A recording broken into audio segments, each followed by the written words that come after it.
قبلهم كذبوا بآياتنا فأخذهم الله بذنوبهم والله شديد العقاب قل للذين كفروا ستغلبون وتحشرون إلى جهنم وبئس المهاد قد كان لكم آية في فئتين التقتا فئة تقاتل في سبيل الله وأخرى كافرة يرونهم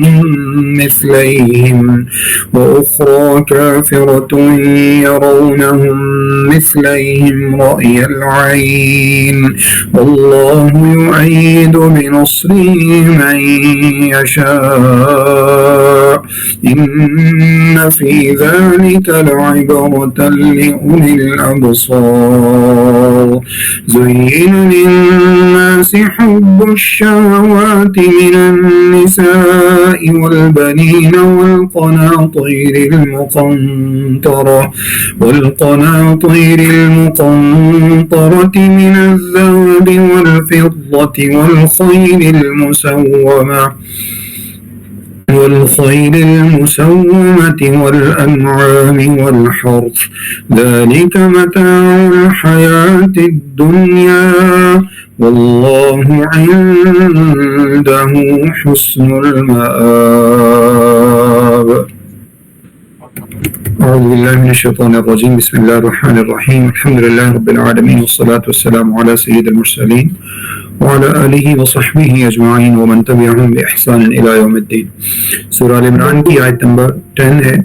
اللہ رب العزت ارشاد فرماتے ہیں ان الذین کفروا لن تغنی عنہم اموالہم ولا اولادہم من اللہ شیئا. یقیناً وہ لوگ جنہوں نے کفر کیا لن تغنی عنہم اموالہم ولا اولادہم ان کو ان کے مال اور ان کی اولادیں اللہ تعالیٰ کے سامنے کسی بھی چیز میں ان کو کوئی فائدہ نہیں پہنچا سکیں گے. اولئک هم وقود النار اور یہی وہ لوگ ہیں جو آگ جہنم کا ایندھن بنیں گے, جہنم کا جو ہے وہ جہنم کے اندر جلائے جائیں گے.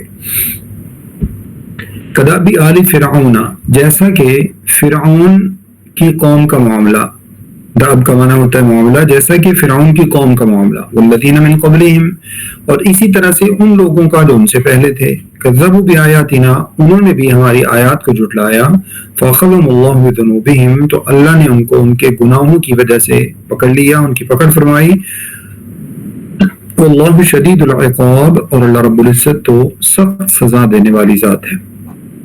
ان دو آیات میں اللہ رب العزت نے جنرلی جو ہے وہ تمام کے تمام کفار کا ذکر کیا ہے, چاہے وہ جیوز کی صورت میں ہوں, وہ کرسچنز کی صورت میں ہوں, وہ مشرکین مکہ کی صورت میں ہوں, یا ان کے علاوہ جتنے بھی نان مسلم اور کافر ہیں, ان سب کے بارے میں اللہ رب العزت نے ایک کامن بات یہ ارشاد فرمائی ہے کہ جو لوگ کفر کرتے ہیں قیامت والے دن ان کی کوئی بھی چیز, ان کے مال اور ان کی اولادیں, زیادہ تر انسان کو اپنے مال کے اوپر گمانڈ ہوتا ہے, اس پہ پراؤڈ فیل کرتا ہے, یا پھر اپنی اولاد اور اپنے جو ٹرائبس ہیں, اپنے قبیلے ہیں, ان کے اوپر انسان پراؤڈ فیل کرتا ہے اور اس کو انسان اپنے لیے ایک نجات کا ذریعہ سمجھتا ہے.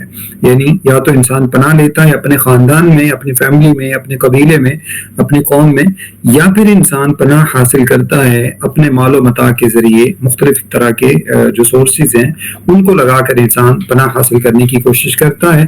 جب انسان کے اوپر کوئی تکلیف آتی ہے تو انسان اپنے مال کے ذریعے, اپنے خاندان کے ذریعے اسے نکل جاتا ہے.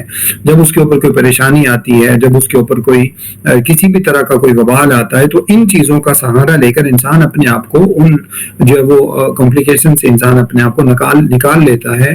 جبکہ اللہ فرماتے ہیں کہ قیامت والے دن یہی دو چیزیں جن کو کافر اپنا سب کچھ سمجھتے ہیں, اللہ فرماتے ہیں یہی دو چیزیں قیامت والے دن ان کے کچھ بھی کام نہیں آئیں گی. اس کا معنی یہ ہے کہ دنیا کے اندر جتنی مرضی کوئی شخص اچھائیاں کر لے, نیکیاں کر لے اور نیک اعمال کر لے, اگر ایمان کی دولت اس کے پاس موجود نہیں ہے تو قیامت والے دن یہ اس کی نیکیاں, یہ اس کی اچھائیاں, یہ اس کے معاملات قیامت والے دن کامیاب نہیں ہوں گے.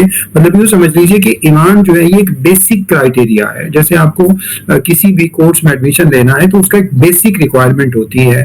فار ایگزامپل اگر وہ IGCS کے بعد ہے یا A-levels کے بعد ہے, یا اسی طرح سے جو جو ہے نا وہ اس کے لیے دیگر جو کورسز ہیں ان کے بعد ہے تو وہ اس کی ایک بیسک ریکوائرمنٹ ہے، وہ تو آپ کو ہر صورت پوری کرنی ہی ہوگی، اس کے بغیر آپ کسی بھی صورت میں اس کورس کو جوائن نہیں کر سکتے۔ تو اس طرح سے ایمان جو ہے یہ قیامت والے دن نجات کے لیے ایک بیسک ریکوائرمنٹ ہے۔ اگر یہ آپ کے پاس موجود نہیں ہے تو یہ ایمان بیسیکلی ہے کیا، اس کے بارے میں بہت سی مرتبہ پہلے بھی بات ہو چکی ہے، یہ آپ کا کنسیپچل جو ہے وہ ایک معاملہ ہے، ایک آپ کا عقیدہ ہے، ایک آپ کا نظریہ ہے جس کو آپ نے اللہ رب العزت کے بارے میں چینج کرنا ہے، کیونکہ اللہ تعالیٰ نے دنیا بنائی ہے، سب کچھ اللہ رب العزت نے دیا ہے۔ تو اس وجہ سے ایمان کے بغیر یہ چیزیں قیامت والے دن اگر ایک انسان یہ سمجھتا ہے کہ میں ایمان نہیں لاؤں گا، اور قیامت والے دن جیسے دنیا جہان کے سارے سورسز میرے پاس ہیں، دنیا جہان کے سارے وسائل پر میں قابض ہوں، تو قیامت والے دن بھی میں انہی چیزوں سے جو ہے نا وہ اپنے آپ کو چھڑوا لوں گا۔ تو اللہ رب العزت نے پہلے پارہ میں ہم نے سورۃ البقرہ میں پڑھا تھا کہ قیامت والے دن جو ہے وہ لا يقبل منها عدل ولا تنفع شفاعة ولا يؤخذ منها عدل ولا ينصرون، نہ تو قیامت والے دن کوئی سفارش کام آئے گی، نہ قیامت والے دن کوئی کسی سے کوئی جو ہے نا وہ تعلقات اور اس کے پی آر جو ہیں وہ کام آئیں گے، نہ قیامت والے دن کسی کی کوئی مدد کی جائے گی، بلکہ وہاں پر صرف ایمان کے ذریعے ہی بخشش ہوگی۔ تو اللہ تعالیٰ نے یہ جنرلی یہ بات ارشاد فرما دی ہے، چاہے کوئی بھی کافر ہو، اگر وہ قیامت والے دن اللہ رب العزت جو کہ ہیر آفٹر جو کہ ایک اٹل حقیقت ہے جس سے کسی کو انکار نہیں ہے، اور اگر انکار ہو تو انسان اپنے آپ کو مرنے سے بچا کے دیکھ لے، ایسا پاسبل نہیں ہے۔ تو اسی طرح سے قیامت والے دن مر کر جی اٹھنا یہ برحق ہے، اور ہر شخص کو ایسا ہوگا، اور اس کے بعد جو ہے وہ ہمیشہ ہمیشہ کی جو زندگی ہے وہ اس کی ابتدا ہوگی، اور وہ پھر جس طرح کی انسان نے دنیا کے اندر جو ہے نا وہ ایمان کے ساتھ اگر دنیا سے گیا ہے تو قیامت والے دن اگر اس کی سزا ہے بھی تو اللہ رب العزت آخر اس کو معاف فرما دیں گے، اور آخر کار جو ہے وہ جنت میں چلا جائے گا، تو ہمیشہ کی اور ابدی جو زندگی ہے وہ اس کی آسان ہو جائے گی۔ لیکن اگر ایک شخص جو ہے وہ ایمان سے ہی محروم ہے تو قیامت والے دن اس کے اموال، اس کے مال، اس کی اولادیں، اس کی دنیا جان کے جو وسائل اور ریسورسز ہیں یہ سارے قیامت والے دن کام نہیں آئیں گے، اور یہ سارے کے سارے کافر جہنم کا ایندھن بن جائیں گے۔ ایک آیت میں بھی اللہ تعالیٰ نے انہی سے متعلق فرمایا کدأبِ آلِ فرعون، اللہ فرماتے ہیں جیسا کہ تمہارے سامنے فرعون کی قوم کا معاملہ گزرا ہے، وہ تم نے دیکھا ہے موسیٰ علیہ السلام کے دور میں جو فرعون موجود تھا، کس طرح سے ان لوگوں نے موسیٰ علیہ السلام کا مذاق اڑایا اور ان کو جادوگر قرار دیا، ان کے لائے ہوئے جو کتاب اور شریعت تھی اس کو جادو قرار دیا، پھر اس کے بعد جو ہے وہ جتنے بھی سارے معاملات ہوئے، آخر کا رزلٹ کیا نکلا، رب العزت نے دنیا میں ان کو ضائع کر دیا، ان کو برباد کر دیا، ان کو اللہ تعالیٰ نے تباہ کر دیا، اور ان کو اللہ تعالیٰ نے نیست و نابود کر دیا۔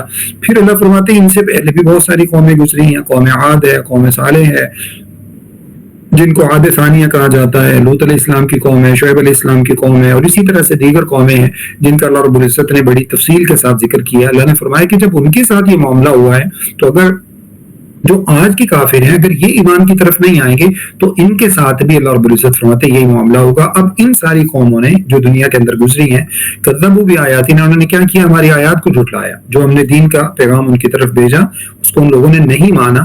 سو ایز اے ریزلٹ اللہ رب العزت ارشاد فرماتے ہیں کہ ہم نے ان کے ساتھ یہی کیا جس کا ہم تمہیں بتا رہے ہیں، اور اگر تم لوگ ایمان نہیں لاؤ گے تو تمہارے ساتھ بھی یہی ہوگا۔ فأخذهم الله بذنوبهم، تو اللہ رب العزت نے ان کو ان کے گناہوں کی وجہ سے پکڑا، جیسے اللہ نے نوح علیہ السلام کی قوم کے بارے میں فرمایا مما خطیئاتہم اغرقوا فادخلوا نارا، گناہوں کی وجہ سے ان لوگوں کو غرق کر دیا گیا اور قیامت والے دن ان کو جہنم کی آگ میں داخل کیا جائے گا۔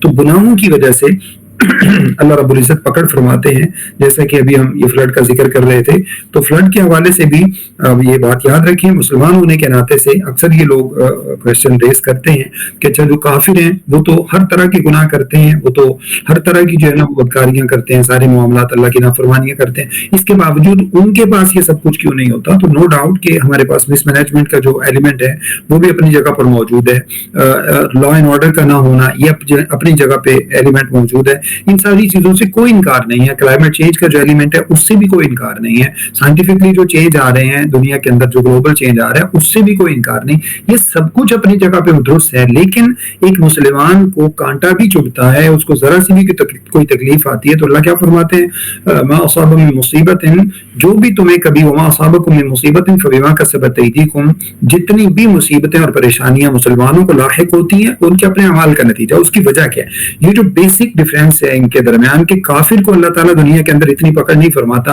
جتنی پکڑ جو ہے وہ مسلمان کی ہوتی ہے، اس کی وجہ کیا ہے؟ وجہ یہ ہے کہ نبی صلی اللہ علیہ وسلم سے صحابہ نے پوچھا، اللہ کے رسول صلی اللہ علیہ وسلم سب سے زیادہ سخت آزمائشیں کن کے اوپر آتی ہیں؟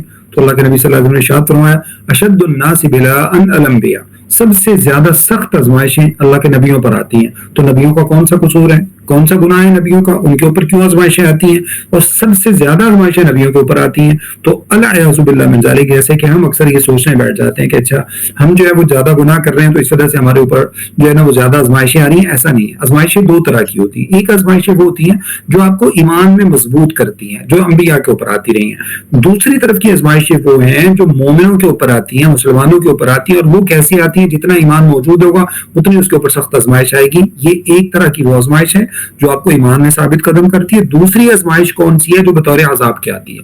بطور عذاب کے جو آزمائش آتی ہے، مثال کے طور پر ایک شخص بہت زیادہ گناہگار ہے اور وہ کینسر میں مبتلا ہو جاتا ہے. یہاں پر اب جو اس کی آزمائش ہے، یہ آزمائش کا مطلب ہے گویا کہ اب اللہ رب العزت اس کو پاکیزہ کرنا چاہتے ہیں، اس کو اللہ تعالیٰ اپنی طرف واپس پلٹانا چاہتے ہیں. اب اگر یہ شخص پلٹ جاتا ہے تو یقیناً اس کے جتنے بھی پیچھے گناہ تھے اللہ رب العزت اس بیماری کی وجہ سے بھی معاف فرما دیں گے، اور آہستہ آہستہ جب یہ اللہ کی طرف رجوع کرے گا تو اس کی وجہ سے بھی اللہ رب العزت معاف فرما دیں گے. یہ آزمائش اس کے اوپر بطور عذاب کے بھی ہو سکتی ہے، بطور پریشانی کے بھی ہو سکتی ہے. بس ایک سیکنڈ پلیز مجھے دیجیے گا.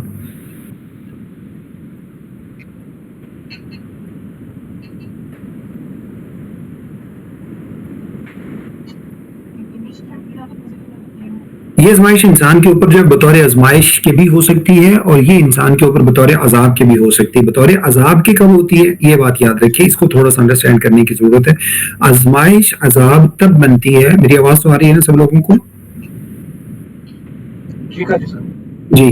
آزمائش عذاب تب بنتی ہے جب آپ کے اوپر آزمائش آئے اور آزمائش آنے کے باوجود آپ اللہ رب العزت کی طرف رجوع نہ کریں، آپ گناہوں کو نہ چھوڑیں. پھر یہ سمجھ لیجئے کہ یہ آزمائش نہیں ہے، یہ عذاب ہے. اور یہ عذاب دنیا کے اندر ہی گویا کہ شروع ہو چکا ہے. عمر بھائی ایک اسٹوڈنٹ شاید جوائن کر رہے ہیں تو ان کو جوائننگ میں ایشو ہو رہا ہے، دیکھیے گا. ٹھیک ہے میں دیکھ لیتا ہوں. جی میسج تو کوئی نہیں آیا ابھی تک. میں نے ان کو لنک پوچھا تھا، میں نے ان کو سینڈ کر دیا تھا. ریکویسٹ آ جائے گی ادھر. جی ٹھیک ہے. تو آزمائش انسان کے اوپر عذاب تب بنتی ہے جب آزمائش آنے کے باوجود انسان گناہوں سے توبہ نہیں کرتا بلکہ گناہوں میں آگے بڑھتا چلا جاتا ہے، تو یہ آزمائش عذاب بن جاتی ہے. اب یہ دونوں، ایک تو ہمیں دو باتیں سمجھ میں آ گئی کہ آزمائش ہوتی ہے وہ دو طرح کی ہوتی ہے. ایک آپ کے ایمان کو مضبوط کرنے کے لیے ہوتی ہے، اور دوسری جو آزمائش ہوتی ہے یہ بطور عذاب کی ہو سکتی ہے. اب اس کے باوجود یہ دونوں چیزیں مسلمانوں پر ہی زیادہ کیوں ہیں؟ اگر ایک بندے کا ایمان مضبوط ہے تو اس کو اللہ تعالیٰ آزمائش کا شکار کر رہے ہیں تاکہ وہ اور زیادہ ایمان کے اندر مضبوط ہو جائے، دوسرے لوگوں کے لیے آئیڈیل بن جائے، جیسے نبیوں کے اوپر ہوتا ہے. جیسے امام مالک رحمۃ اللہ علیہ، امام احمد بن حنبل اور اس طرح کے ائمہ کرام نے بہت سخت آزمائشوں کا سامنا کیا. بعض صحابہ کرام نے ایمان لانے پر سخت آزمائشوں کا سامنا کیا. بلال حبشی رضی اللہ تعالیٰ عنہ، اسی طرح سے حضرت یاسر رضی اللہ تعالیٰ عنہ، اسی طرح سے جو ہے وہ دیگر اس طرح کے صحابہ جو تھے، عمار بن یاسر تھے، اور اسی طرح سے خباب بن عرط تھے رضی اللہ تعالیٰ عنہ، سمیہ رضی اللہ تعالیٰ عنہ. یہ صحابہ وہ ہیں جنہوں نے آزمائشیں جھیلی اور ان کو اللہ تعالیٰ نے ایمان کے اندر ان کا ایمان انکریز کیا. دوسری طرف جب آزمائشیں آتی ہیں تو یہ عذاب کی صورت میں آتی ہے، وہ بھی مسلمانوں ہی پر. کیوں؟ کیونکہ مسلمانوں کے لیے اللہ رب العزت نے ایمان والے کے لیے اللہ رب العزت نے قیامت والے دن حصہ رکھا ہوا ہے. قیامت والے دن اللہ رب العزت اس کو نوازنا چاہتے ہیں، اللہ تعالیٰ اس کو جنت میں لے کے جانا چاہتے ہیں. اللہ نے مومن کو سب کچھ دنیا میں نہیں دیا.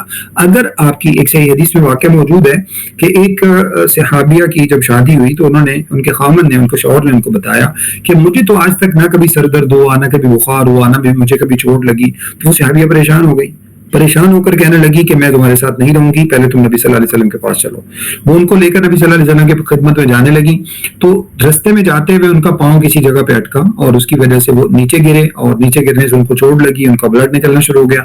جیسے ہی ان کے ساتھ یہ ہوا تو فوراً لے کے واپس آ گئی. انہوں نے پوچھا کہ تم میرے ساتھ ایسا کیوں کر رہی تھی؟ تو انہوں نے بتایا کہ جب کسی انسان کے اوپر آزمائشیں نہیں آتی تو اس کا مطلب ہے کہ اللہ تعالیٰ اس سے ناراض ہے.